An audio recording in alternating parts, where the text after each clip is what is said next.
The 6th day. I had not seen Reiko the previous day, and I did not see her the following day either. Once again, it was Yoshiko, kindly dependable Yoshiko, who served me breakfast and cleared away the dirty plates. I enjoyed Yoshiko's company, and she was very easy to talk to, but it wasn't quite enough. She wasn't Reiko.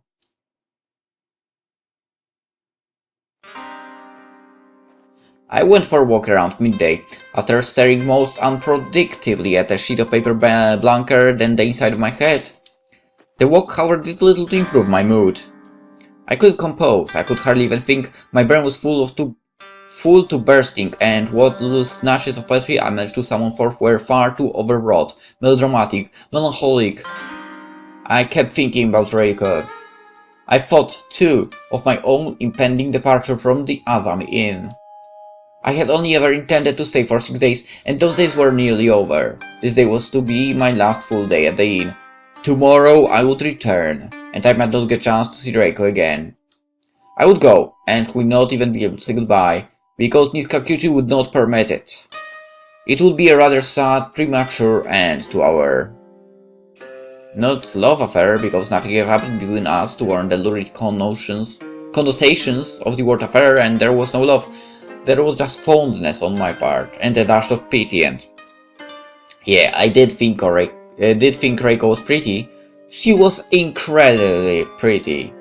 But I didn't love her. That was what I had to tell myself as I walked through the forest, snow crunching beneath my sandals. I did not love Reiko because I could not afford to.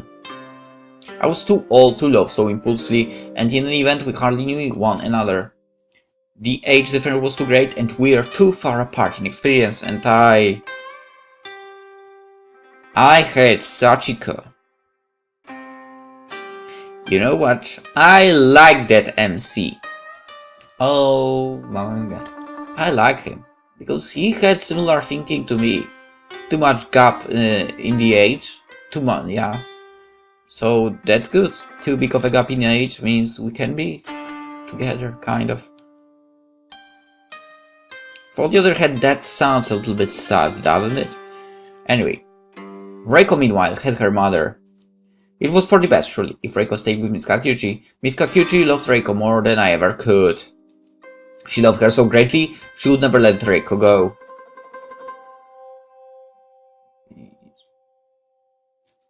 This thought was so very upsetting I found myself sighing. It was a deep sigh, pulled from the very depths of my lungs, that left me feeling breathless and almost dizzy. I glanced around. I was surrounded by snow in every single direction. It was pure and white and unblemished. It seemed like the landscape would never change, but I knew that was a lie. There was nothing more mutable than snow. When the first snow falls, we feel that it will last forever, but winter always inevitably gives way to spring.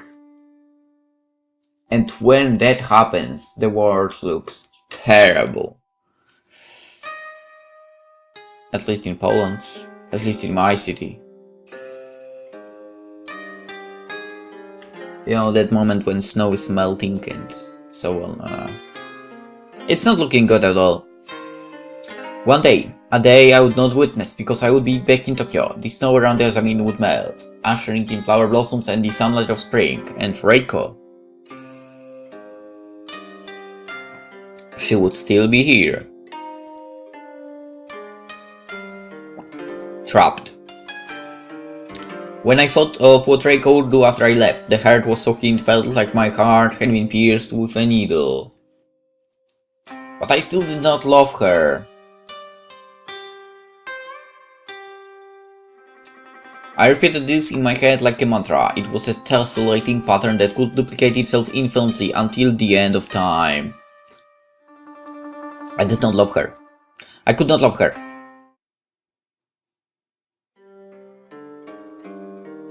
I resigned myself to spending my last day at Azami in a state of deep unproductiveness, doing nothing, thinking little and feeling far too much. I hadn't managed to write a single word I would like to keep, and my relationship with Sachiko didn't feel sufficiently healed. If anything, I had thought about her so little during the week she had become akin to a ghostly stranger in my head. Tokyo was filled with ghosts. Everything became muted, pale and unimportant when contrasted with Reiko. But I was never going to see Reiko again. It was probably better that way, I tried to tell myself. There was nothing I could really do for Reiko, and seeing her face one last time would only upset me. It would upset her too. So I tried to put her from my mind, but it was hard. It felt like a shard of ice had been embedded in my heart. The ice link with Reiko. And I couldn't stop myself from thinking of her, even as I told myself countless times I wouldn't. If anybody understands the human condition in all its self-defeating attempts to manufacture misery, it is Hans Christian Andersen. His fair stories, for nominally tales for children, speak of great sadness. The tin soldier who perishes in a fire with his paper ballerina, the little mermaid who turns into foam, the matchstick girl who dies on the streets, cold and sore and painfully alone. Perhaps these kinds of stories, where nothing works out in the end, and good people don't receive what they deserve, are the sorts that should be taught to children. We need to teach them from young the true nature of their world. That might be true. Things are not fair. Perhaps if Reiko had heard such stories while growing up, she wouldn't have hoped for her own life could conclude happily ever after. It was because she hoped that she heard. If she stopped dreaming of an escape, maybe she could accept her lot in life with a bowed head and solemn sigh. But still, she kept on hoping. But yeah, having hope is also kinda good.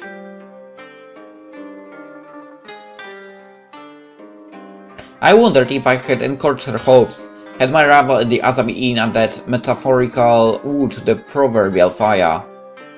In the grand scheme of things, we were still strangers. We had only spoken on a handful of occasions, and we knew precious little about one another. I was only obsessed with Reiko because she was young, and pretty, and interesting. Like a heroine from a society novel, she was so pure and perfect it seemed impossible she would meet with anything other than an unhappy ending. Being a writer, I had a certain affinity for unhappy endings. Reiko, meanwhile, was only giving me attention because she had nobody else to give attention to. I was her last resort, the end of the line, so to speak, before the tracks were swallowed by the snow. She did not love me. She could not love me. I could not love her either.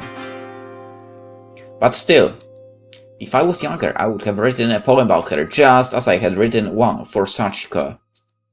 Mine and Sachiko's first kiss was already commemorated with the blooming of 100 once were fireworks. But I knew I shouldn't write a poem for Reiko. That would seem like too much of a betrayal. I would help Sachiko were she to find out. And what could a mere poem do? It was a pretty little idea that didn't amount to anything. It wouldn't help anything. It wouldn't change anything. But you could try to write a poem describing what's going on between Reiko and her mother. And somehow get that poem to them so they read it. Maybe that way they would both understand the situation.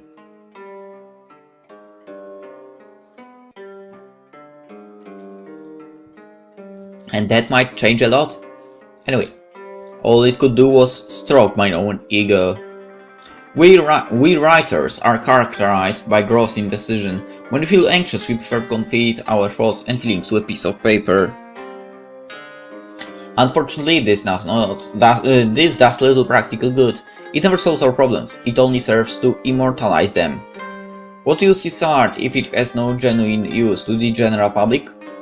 Perhaps all my art, then, was useless, a complete waste of time. Such were my thoughts as I sipped a cup of lukewarm green tea Yoshiko had brought me and looked out at the snowy landscape. It was snow again, the flakes were being whipped about by the wind as they fell through the air. The sight was enough to make me feel sleepy. I yawned, setting up my cup of green tea to one side. I was being foolish, beyond foolish. It was my last night at the Azami Inn. I should have been spending it in such a moody way, staring at the falling snow and contemplating my own helplessness.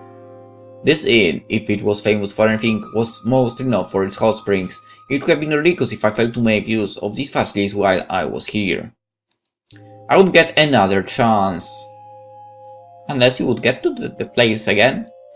I was never going to come back. Unless you were going to come back. And so, with this thought in mind, I rose to my feet and attempted to shed myself. Fish. Self-indulgence. I was already a writer, wasn't I? That should have been selfish and self-indulgent enough.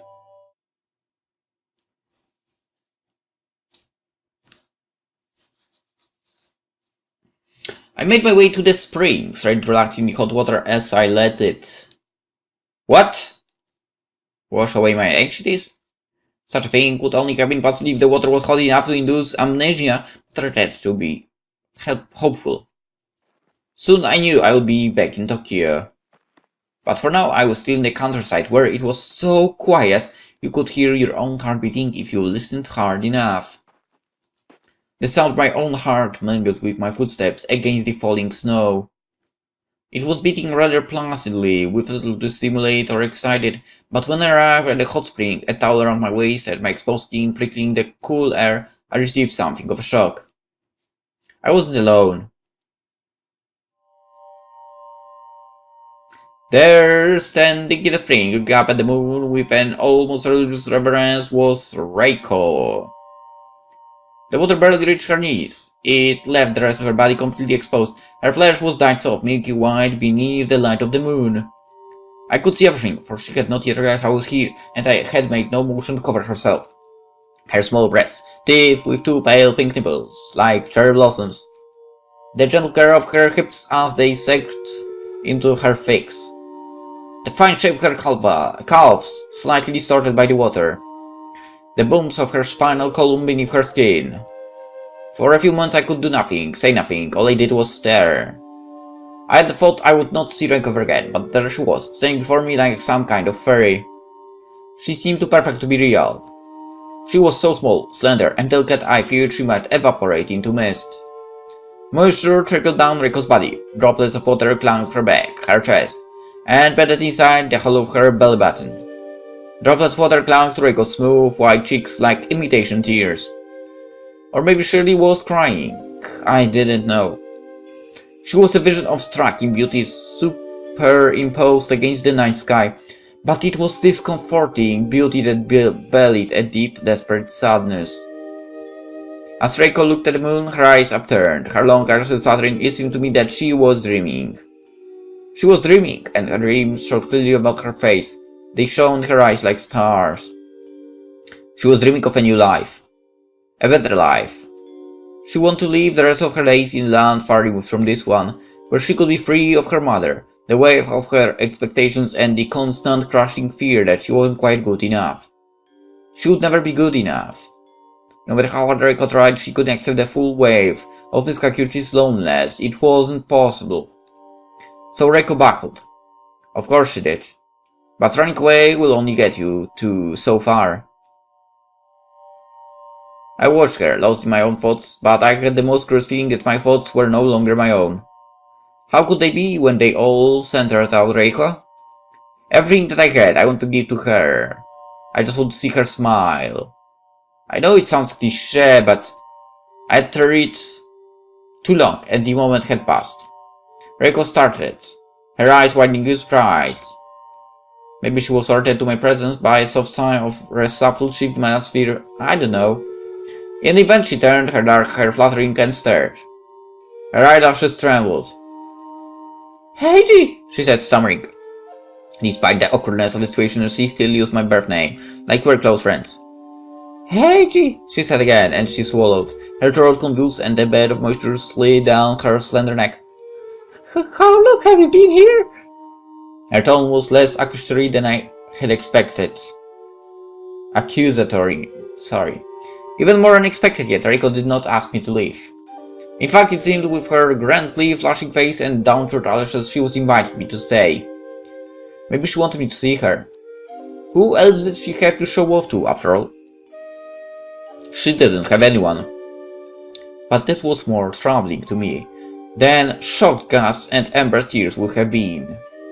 If Reiko had asked me to go, I would have obliged, because that was how things should have been. It was correct and proper, and most importantly of all, it was understandable. This, however, I could not understand. I didn't know what to do. I didn't know what Reiko wanted me to do. I wanted to stay with her, I wanted to hold her, to take her. But I couldn't. I felt at the moment, as I stood by the edge of the springs, that I was dangerously close to getting what I wanted. And that thought terrified me. Truthfully, I think I was more scared than she was. So maybe that's why I left.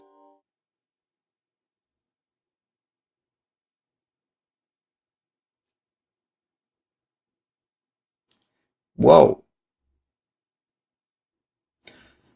I kinda respect that guy. I really do respect him. I mean, because he has a wife, he has his 2 sons, and he's just done that. I have so much respect for that guy. Seriously, he's the best main character so far in all those VNs we've played through. Anyway, I had been preparing to sleep when I heard it. It was a series of soft, breathy sobs, so quiet I at first thought I had imagined it. I turned over to my futon, even sewn tightly shut, and tried to force myself into slumber. But again, just above the moaning of the wind, I heard it. There was a gasp, which was then muffled as for by a sleeve or fingers. It was a belated effort, however, because I had already heard it. It appeared that there was a little ghost wandering about outside my room. I could envision it clearly, surprisingly so, perhaps considering I had never met a ghost before. It seemed inevitable, however, that my little ghost would have long, dark hair and pale brown eyes, with a tiny pinhead of a mole beneath the left. I knew, even before I rose to my feet and opened the door, who the interloper was. Hey, my little ghost gasped and took a few shuffling steps backwards. The time floor creaked in protest. Maybe Dane was lonely too. Reiko, I said, and then my face flushed. I couldn't help but remember our earlier encounter. How could I not? Ever since I had seen her in the hot springs, bathed in the moonlight, I had scarce been able to think of anything else. Though I had tried to sleep, I couldn't. It wasn't possible. My head was too full with thoughts of her. I should have sent her away. I knew I should have, even as she stood there, looking at me shy beneath her lashes, but I couldn't. Not when it was obvious, at a glance, that she had been crying. She was still in the process of crying, in fact, because her eyes were brimming with tears. I had never wanted to hug her more than I did at that moment. I'm sorry if I was bothering you, said Reiko, looking down at her feet. I mean, after what happened, you probably don't want to see me. It's not that I don't want to see you, I said, my voice strained. But look, I don't know how I'm supposed to feel about this, and your mother... My mother isn't here. But if she found out, you'd get in trouble. And that was to say nothing of the difficulties I would find myself in. For I didn't particularly like Miss Kakuchi. Every day I resided within her inn, I had grown to like her less and less. I couldn't deny, I was slightly scared of her. I imagine a lot of men were. But I wanted to see you, said Reiko, her lower lip trembling. I was afraid you didn't want to see me anymore after you ran. I didn't run. Well, briskly then, Reiko amended with a watery little smile. The smile didn't last. Good and pure things never do. I don't know, she said, sniffling. I seem to burn enough brandy and I'm never good enough, and it's too late for this, and I'm getting in their way, I should go. No. I frowned, stunned at my own suddenness. I think Reiko was surprised too, because she flinched. I paused, drawing breath. I didn't want to scare Reiko, especially not when she looked so anxious already. Her eyes seemed far too big for her face, and her body hunched in on itself. Reiko, I swallowed. My own spit tasted strange, like cotton wool. It's obvious that you're upset, and if you want to talk me, I'm here for you.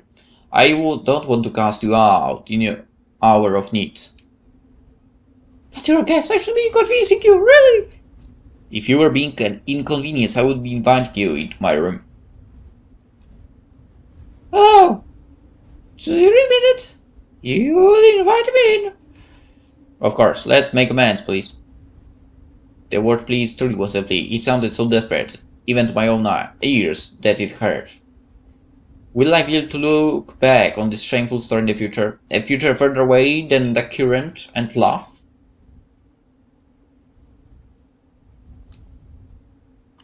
I hope so. The only virtue of these immature follies are the amusing anecdotes. They whereof that can be shared around a dinner table. But I was and am much too old to know better, and I have no desire to share these stories with anyone, least of all Sachiko. Come inside and tell me why you are crying. Reiko sniffed and wiped her eyes with her sleeves, but yet more tears began to trickle from the corners of her eyes. Somewhat lamely, Reiko protested. I'm not crying. It was such a lie I didn't bother to call her bluff. That would have been ungentlemanly. Alright, I said softly. I was humoring her perhaps, but it was better than flat-out condescension, for the two are closely related. I moved to one side and tried to enter my room, sliding the door behind her quietly.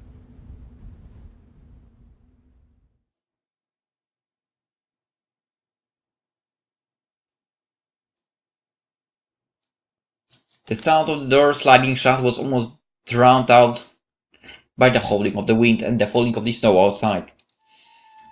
So, this is what I said, and anticlimactically even perhaps, as the two of us sat the Hotsu. What's wrong? Oh, Reiko sniffed wiped her eyes.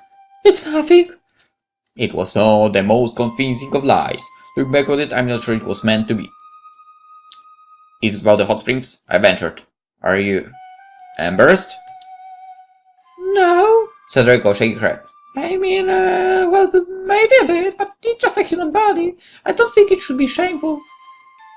Maybe not, but my voice trailed off. It was just a human body, true, but there was no denying Reiko's body was beautiful. I wasn't sure how to phrase it without sounding lecherous for. In the end, I decided it was best to leave this musing unspoken. I didn't want to make Reiko uncomfortable. You know, the thing with the hot springs, that was an accident, I said at last. For whose sake, I don't know. Reiko nodded. It's fine, it was my fault really. I should have been there. I'm not a guest. And more pressingly, she had been in the men's section of their springs. I knew because I had made sure to check before I went in, and I checked once again as I left, shamefaced. I didn't point that out, for it might have sounded accusatory. And what was I trying to accuse her of anyway? Seduction? Why would a pretty young girl like her try to seduce an older man like me? I was that egotistic. Well, if it is in the hot springs, it must be something, I prompted. Reiko sighed. It's silly, really. I'm ashamed I'm bothering you with this nonsense at all.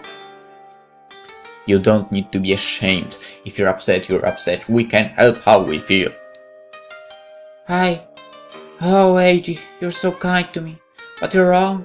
I should be ashamed. If I'm crying, it's my own fault. It's because I deserve it. You don't deserve to be upset. Why do you think you deserve that? Eiji, Reiko sniffed. She was trembling. I'm not a good person. No matter what I think, I'm not a good person. And yet, despite her grief, Reiko still tried to keep her voice hushed, lest she awoke any of the other guests. While imploring me to believe in her weakness, she paradoxically proved just how conscientious she really was. That made me care for her all the more. But why do you think that? I pressed, struggling to understand. It isn't because of your mother, is it? Has she been telling you you're a bad person? My mother says I'm the best daughter she could ever wish for, and that she loves me dearly, and that I'm smart and beautiful and talented, said Reiko Dully, answering sending a shopping list. Then, in the same breath, she tells me I'm lazy, ungrateful, manipulative, and I don't work hard enough, and never appreciate anything she does for me, not ever. Apparently, both those daughters are me, but I don't know which one. I never know. Reiko, I said her name because I didn't know what else to say, my arm hovering uselessly in the air. I want to touch her. How badly I want to touch her? I want to pat the top of her head and run my fingers through her hair and press her clothes against my chest. Oh, cat. But she's right, AG, said Reiko, lifting her face. Her eyes met mine, shining with tears, her arms still sticking together. I am manipulative. I don't think you are. But I am. You don't think that because you don't live inside my head, you don't know what I'm really like, but I do. And I do know, and I can't stand it. Why? What's wrong? I stared at her, and as I did, I reflected on how much I cared for her, and how much that scared me. I had even known her for a week, and the sight of her hard face was enough to make my heart ache in sympathy for her sadness, for it was a sadness I couldn't understand.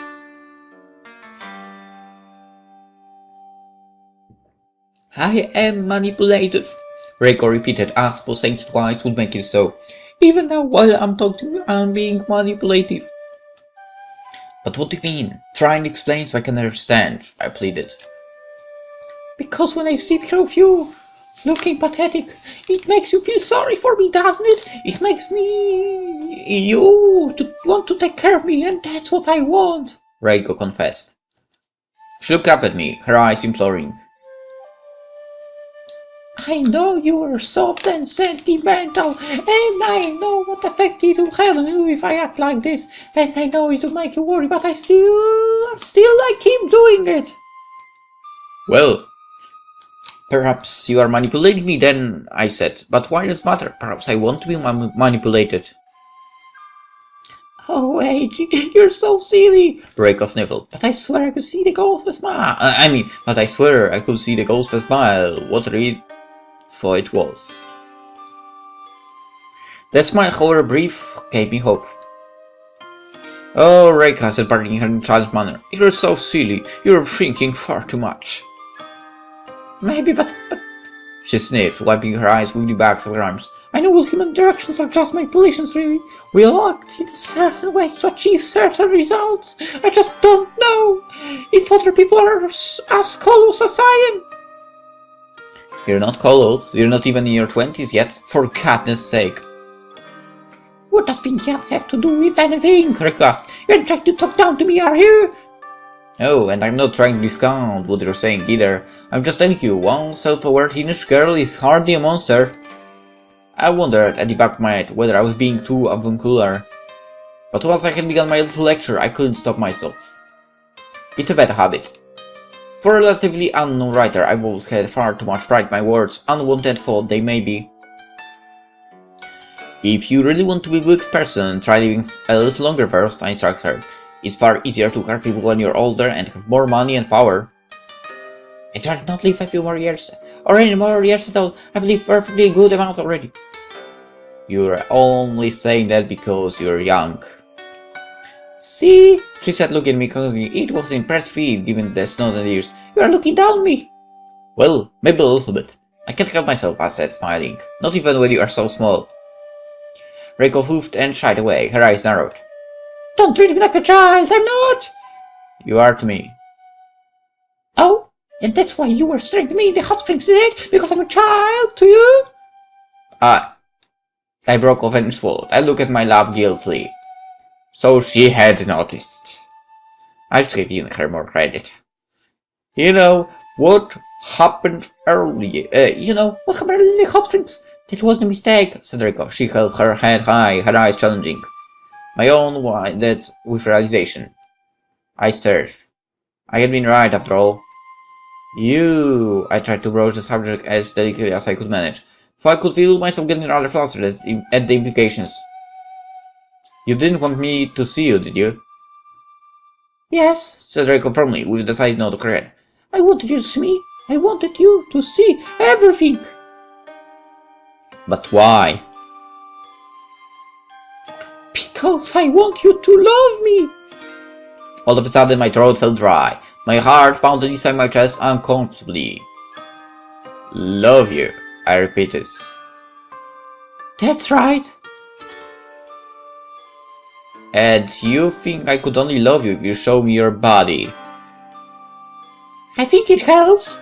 That's what Yoshiko told me. What on earth has Yoshiko been telling you? Ask her how to make a man love me, and she said it was always better to show a bit of skin. She said men were weak and couldn't suppress their own urges. She said it would be easier for me because I'm young and pretty, but I don't know about that. I don't know if it worked. I didn't think you'd run away. Well, it only works on weak links.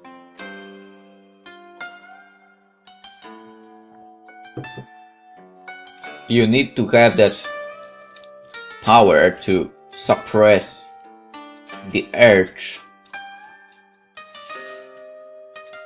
Some kind of it. You mean walked briskly? I correct her using her old terminology from before. This, fortunately, fetched another smile on Reiko's face. Again, it was a fleeting smile that didn't last. So, Eiji, said Reiko, her voice serious once more. What do you think? Did it work? Reiko. I'd never been in such a situation before, and I had no idea what I was meant to say. I suppose I brought it up on myself for inviting her into my room. I could have turned her away. But no, that was a lie. I know I couldn't. I could never have been so cruel to her. Why do you love me? Do you love me? Why do you want me to love you, Reiko? I asked. Love is a very big commitment, and we don't know each other very well enough for that. Well enough for that, without very. But we do, Reiko said. At least I know you. I read your poems, isn't that enough? They are just poems, Reiko. That's not me. But... Reiko's eyes shone once more with tears. I thought we had a connection. We do have a connection, I said. And I don't spend time with you, but... Love, that's a big ask. And I'm too old to throw such words around so carelessly. Maybe you can because you're young, but I... You wrote fireworks for... I wrote it 20 years ago about my wife. But I thought... That I was the same person as the narrator in that poem. I shook my head. I'm not that impulsive nowadays. Think I can remain in the moonlight, even a painfully pretty one, wouldn't be enough to make me betray Sachiko. I paused, pondering. What could I say about Sachiko? That I loved her too much? But I didn't know if I did.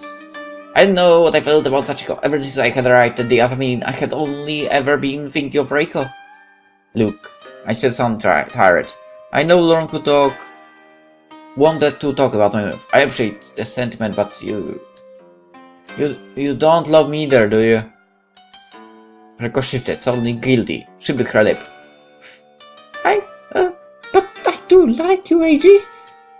That isn't the same as love, and we both know it.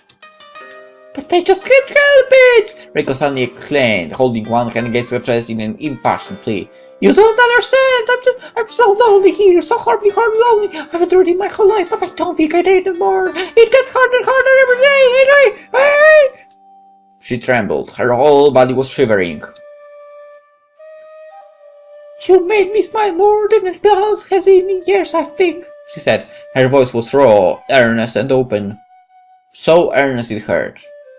Reiko had no cause to feel so emotional about me. She was a pretty young girl, and I was an old man far past my prime. I had some attractive in my youth, but my hair was going grey and my skin sucked. Hey, I think you're talking about yourself. And he does say that about himself. Had Reiko been a city girl, born and bred, who was slow to go to school and have friends and live a normal life, I couldn't imagine her having any interest in me whatsoever. She shouldn't have been interested in me. The fact that I, seemingly, was the only person who had bothered to talk to her like an equal in years was so depressing I could have cried myself. I wanted to cry for her. She was too pretty to ruin her face with tears. So what if I don't love you? Asked Reiko as she fabric of her kimono tied between her fingers. I at least like you, and that's more than I can say about most people. You talked to me and told bad jokes, and you made me feel like I mattered. I just want to matter. You do matter, Reiko. You matter a lot. But if that's really true, then why don't you love me? She spoke quietly. Her head hanging like a snowdrops. Resigned, I think, to answer in the negative. She already knew before I opened my mouth what I said wouldn't make her happy.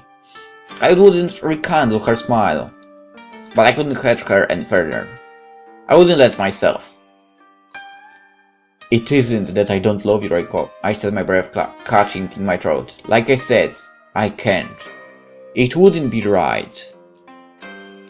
But I just want somebody to love me. Somebody who's my mother. I'm so sick and tired of being treated like a child. She suddenly exclaimed, her voice forceful despite her tears. I want to be loved for who I really am, and not who my mother thinks I am. Reiko, I can't. I said again, for my heart ached at the very impossibility of it all. Loving you wouldn't be good for me, and loving me wouldn't be good for you. You shouldn't offer yourself to me because you're lonely. It's unhealthy.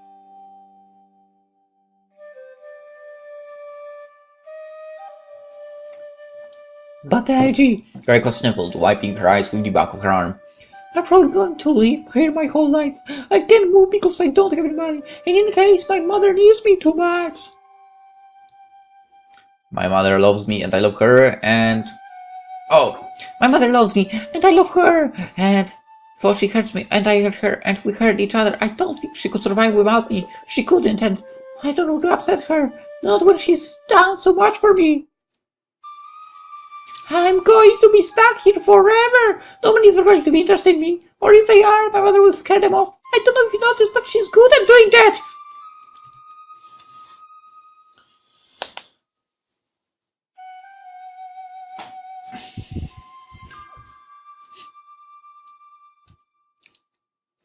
Like the old man from last year, I asked. How do you know about that? Yoshiko told me. I should have known. Yoshiko loves to gossip. Not there is much else to do around here. Reiko glanced about at my room. She looked at the snow falling beyond the window, and the scarf tatami mats, and the old kotatsu with scratches embedded deep into its surface. Idly she traced a fingertip against one of these scratches in the tabletop. I was thinking, I'm going to die alone, a loveless old maid. So before it happens, I might as well. She bit her lip. I might as well give myself up to somebody, at least, kind of like. Even if it's not love, it will be far too oppressing otherwise. God damn it, woman, why? He was some old piece of garbage. You don't know that, Reiko. You don't know what the future holds. You're still young, and you have a long life ahead of you, and you. We'll spend it up here with my mother, because that's what she wants, and I'm too weak, will to refuse. I wasn't taught how to. I don't have a knack. You seem strong enough to me, I said with a note of wonder in my voice. After all, you're a propositioning man more than twice your age.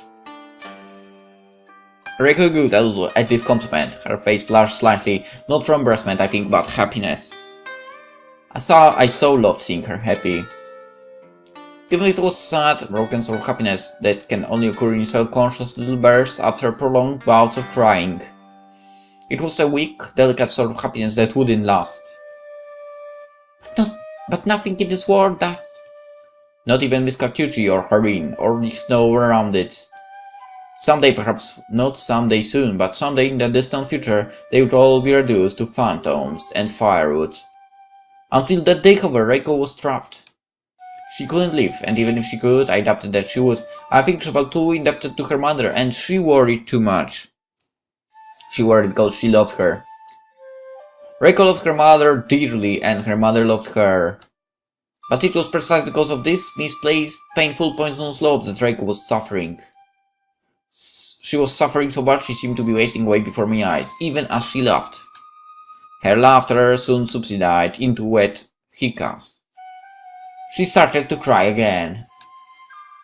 There were always more tears to be shed. Her eyes had not yet cried themselves dry. I must seem so pathetic. I don't think you're pathetic, I said, but she wasn't listening. It is pathetic, she encountered, that I tried to seduce you, I guess. As she said the word seduce, her face flushed so delightfully I found myself feeling quite flattered again, like Reiko had even bothered. I know you have a wife and children. You're a lot older than me. My children are both older than you. Goodness! Rico cried. I'm such an idiot. Just a touch. Some men find that charming. But I'm desperate, you know. I just don't want to be alone. I looked at Reiko's hand, which was tracing shapes against the surface of the kotatsu. She had moved away from the prey in great lines and was forming shapes of her own, swooping curves with no rhyme or reason.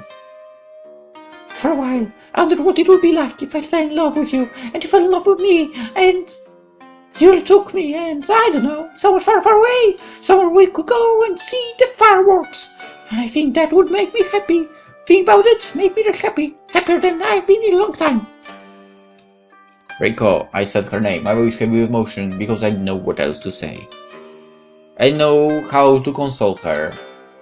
I could hardly have told her how I really felt, for I was growing more and more certain with every passing second. But I knew that was ridiculous, Reiko said with a shake of her head. I was being selfish, asking for too much, I suppose. In case it wouldn't work because I don't love you, I don't know if I can. I'd never ask you to... I doubt I'm all that appealing to you, a young girl like you. I don't have much to offer. Yeah, and I wouldn't deserve you anyway. Wouldn't deserve me? What on earth are you talking about now? It's like I said before, I'm not a good person. I act like I'm a good person, but I don't think I am. I'm horribly judgmental, you know. I said with a small nod of my head. Were you judging me? Reiko shifted guiltily, her long lashes fluttering. I thought it was a bit sad, maybe, that an old man like you was taking interest in a girl like me. I criticized you for it in my head, for I didn't tell you. And I don't appreciate how you talk down to me sometimes, and I think you're a bit pretentious. I bowed my head, accepting all of Reiko's barbed remarks. I didn't even try to defend myself. I couldn't. She was right. I was sad for taking interest in Reiko, and I deserved to be criticized. Anybody else would have done the same. As for talking down to her, I couldn't help myself. When Reiko hadn't lived as long as I, and she had spent much of her existence stranded up in the mountains like Heidi, but without the whimsy. The last point she made about my pretensions, I have no excuse.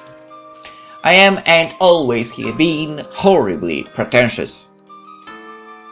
I think that's all wrong of me, Fa, said Reiko, sniffing. Why should I judge you when you've only ever been kind to me? I'm the one who should be judged for trying to manipulate you. I won't judge, I said lightly. Everything you said is true. I hardly have a right. Really? Really. Reiko's whole expression shifted from sorrowful self-abasement to a thankfulness so strong I half expect her to kowtow at my feet. Hey, Gio, you're so nice! She said, eyes swimming in tears. Nobody has ever been this nice to me before. People should be nice to you. People will be in the future. I'm sure you'll meet a man who's younger than me and more attractive. You just need to give it time. But hey, Gio. Reiko shifting, her hands reaching for the obi about her kimono. Her face was still flushed, her eyes still puffy from crying, but she seemed determined. Just as she had been, I suppose, when she stood in the hot springs and waited to see if I would chance on her. Reiko, what are you doing? I said you didn't have to. But I want to, she said. I want to give myself to you! But why? You don't love me, you said it yourself. I don't, she said. But I like you a lot and I don't want you to forget me! Okay, I would never forget you, Reiko. But I want you. I want to make me feel a little less lonely and a little more loved, just for one night, if that's not too much to ask. Reiko lifted her head to look at me, her brown eyes filled with earnest longing. Please? It was the please that did it, I think. How could I turn her down when she had said please? That's the moment I lost respect for our MC. So she didn't love me, that much had been established. In fact, I think she might have looked down on me. How did I feel for? What did I think about this contradictory, silly, desperate, charming and funny and oh so lonely little girl who had more womanly wiles than perhaps realized? I know, but I do know, whatever it was I felt for her, be it compassion, affection, or just plain pity, encouraged me to bridge the gap between us and pull her unresisting body into my arms. Huh? Reiko gasped as the close contact, which had been entirely unexpected. For a few moments I worried whether I had moved too quickly or else misread the signals had I startled her. And yet after a small pause, Reiko's body relaxed and rested her head against my shoulder. I held her all the closer for it, winding my arms around her waist and placing my hands against the small of her back. Her hair tickled my cheeks. It was soft and smooth and, strangely enough, smelled of persimmons. She was so tiny I was half afraid I would break her, or mark her, or bruise her.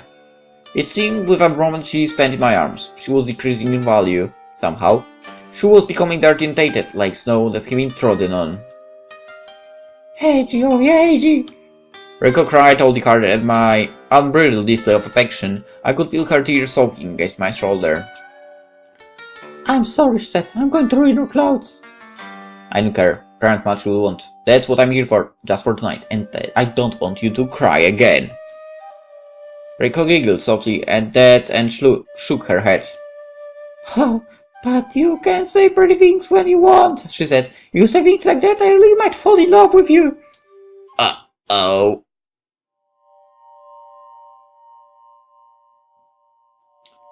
Reiko's limbs were ghostly pale in the gathering gloom. They were so wide they almost seemed to glow. She looked like the snow, or to be more precise, she looked like the snow when the early morning sun shines upon it so that it sparkles with a heavenly light. She was beautiful, immaculate, unspoiled. But I had to spoil her only a few minutes ago.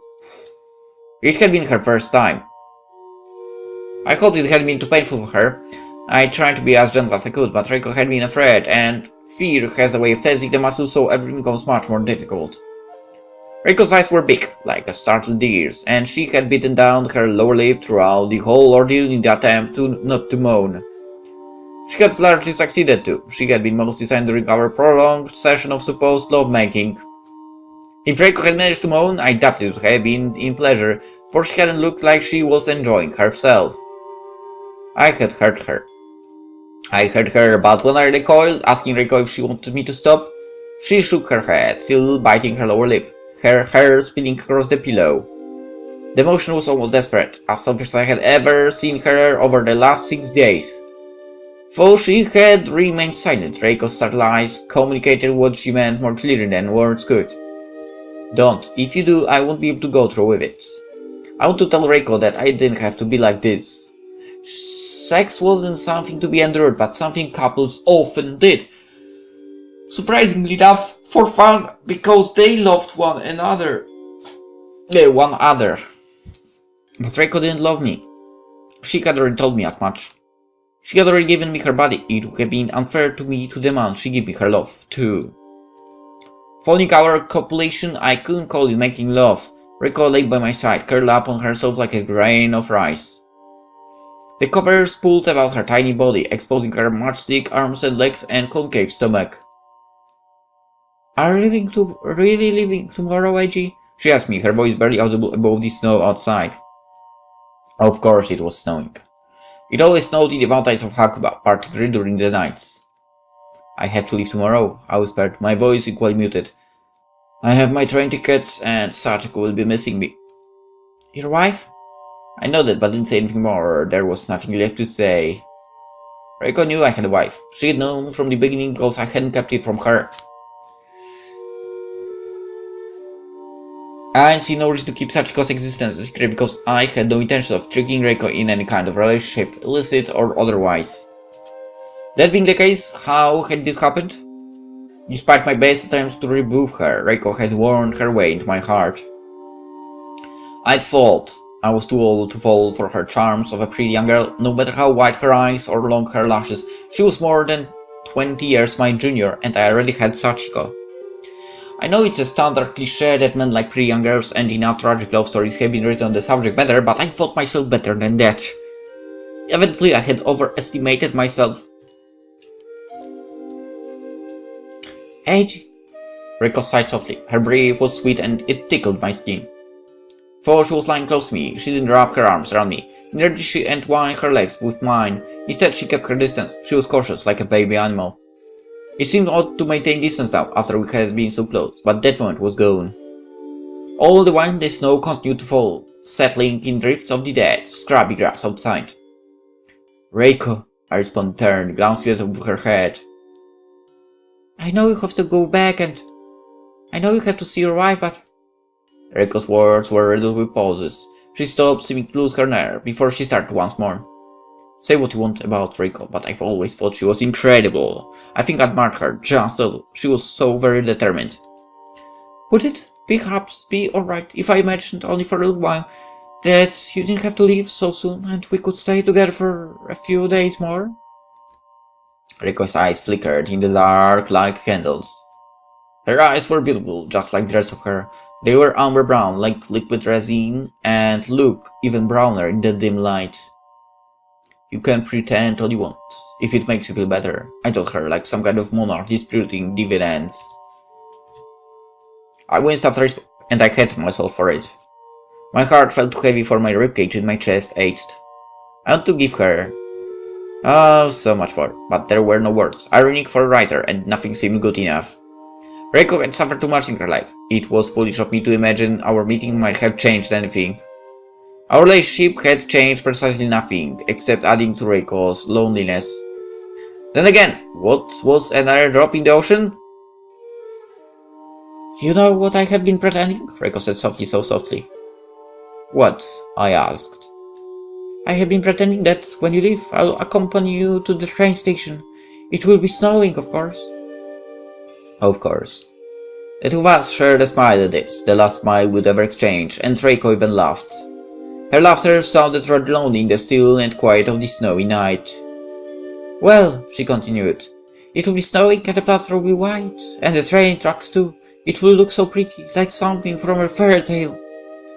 It will be like the mountains are pure and undisturbed. And mankind never laid those ugly steel tracks to begin with, I chimed in.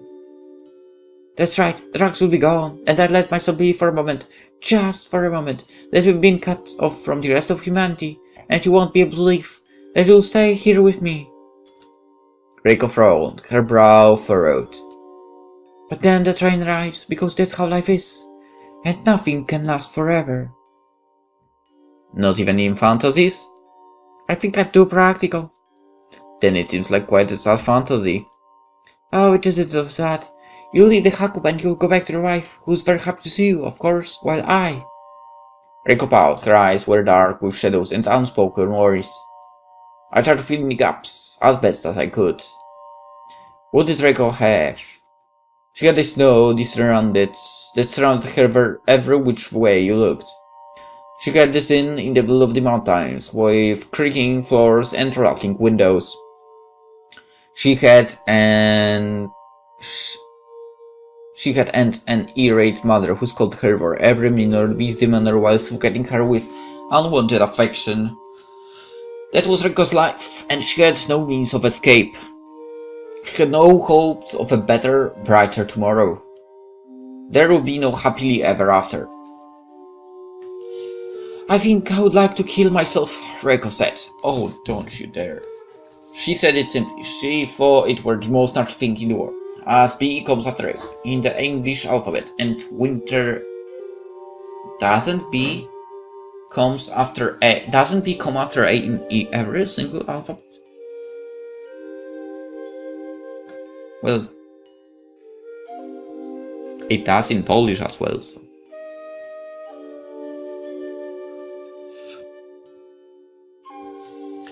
Reiko, I anxiously seized up my throat. I couldn't talk. It felt like my vocal cords had frozen. Wasn't it embarrassing that a grown man was letting the fancies of a young girl work me up into such a state?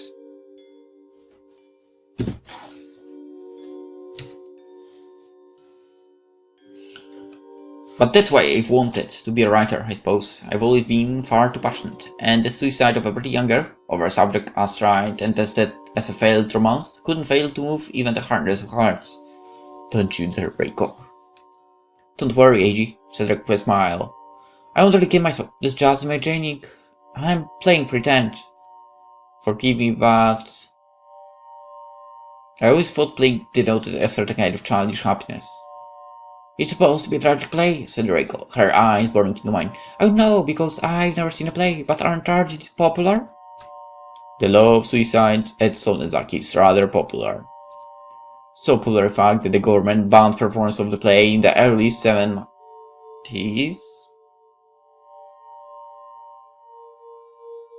Interesting. After several clubs tried emulating the unfortunate ends of Tokubei and Hatsu with varying degrees of success. Tokubei or Hatsu.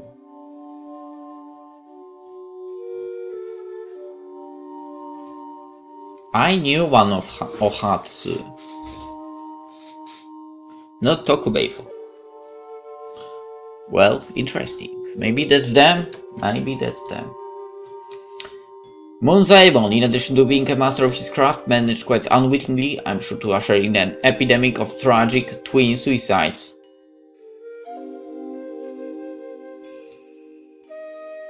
Ooh, so maybe that was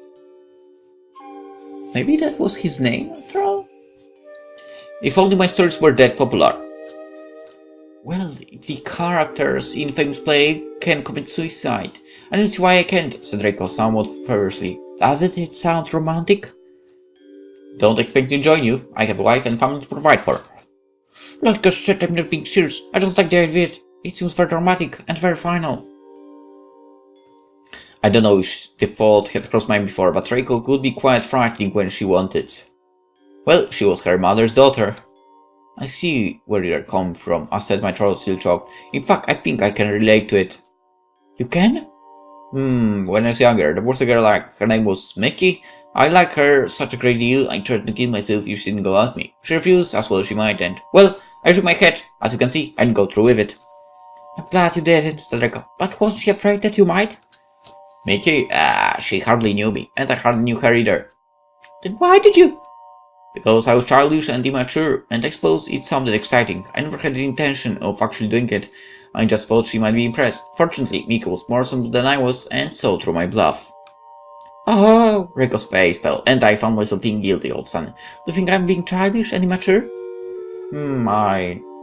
I passed, momentarily caught off guard. Reiko was good at unsettling me. It must have been something about those big eyes of hers. I don't think you're immature, Reiko, I said, picking my words carefully. Words can be weapons, and I had hurt her more than enough that evening. I would continue to hurt her tomorrow, and the day after, and the day after, even when I was nothing more than a memory. Memories can have the sharpest bite of all. But you think I'm childish, she encountered, having seen through my selective praising.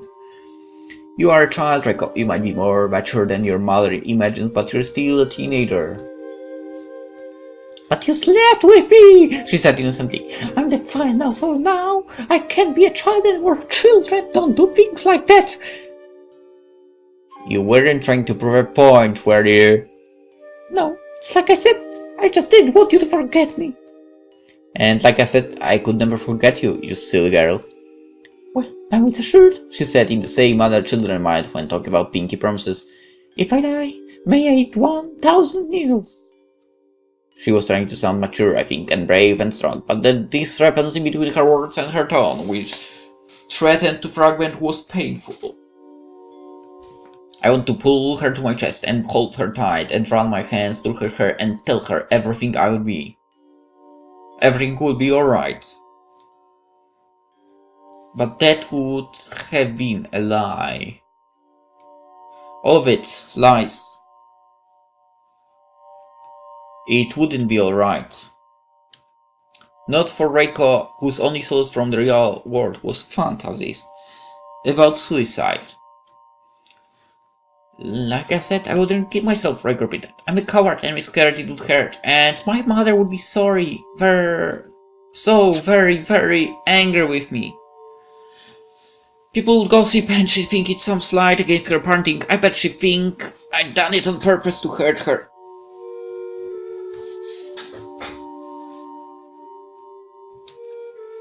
I think your mother is a fool. You're more than the culmination of your mother's parenting techniques. You're your own person. Sometimes I wonder, said Reiko frowning, but I guess suicide would be too much hassle. I don't think that should be the primary reason for not killing yourself. Oh, Reiko raised him barrel. Is that reassuring enough for you, AG? Does it make you feel better knowing I won't kill myself? I'd rather not talk about you killing yourself at all. It wasn't how I had imagined spending my last night in the Azami Inn. But then again, I had imagined I would sleep with Reiko either.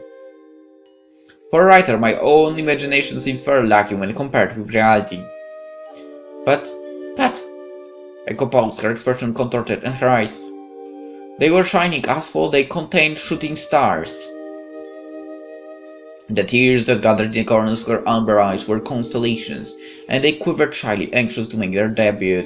No doubt she was afraid of inconveniencing me. Even if I don't talk about it, I'll think about it, because think about it is the only thing that makes me happy.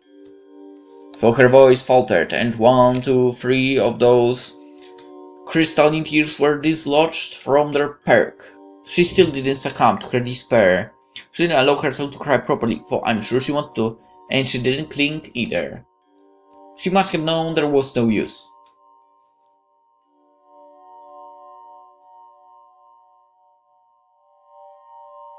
I would leave tomorrow, no matter how tightly she held in at the present, and Reiko wouldn't accompany me because that wasn't how the world worked.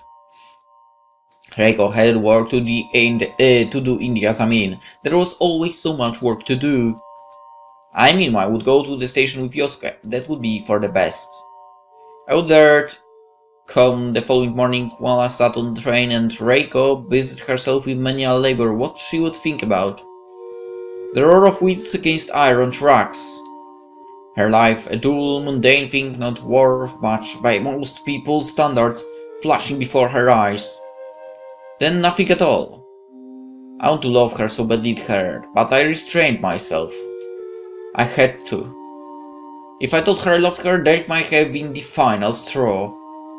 It was easy to threaten suicide if you wanted to manipulate somebody. It was, as Reiko had said, a very romantic thing to do, befitting of a femme fatale like Tanizaki's Naomi. It's far harder to go through with it. But if Reiko knew, unequivocally, without a doubt, that I really had grown to love her. Killing herself at such conversion would have been very appealing, don't you think? It would have been like something from a novel. Like something from a novel I might write. And Reiko, for want of friends or family, enjoyed losing herself inside fantasies. That was why I didn't tell her. I couldn't. I loved her far too much.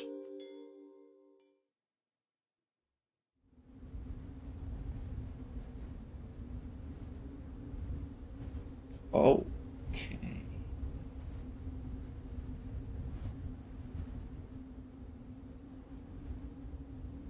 So that was like way too good.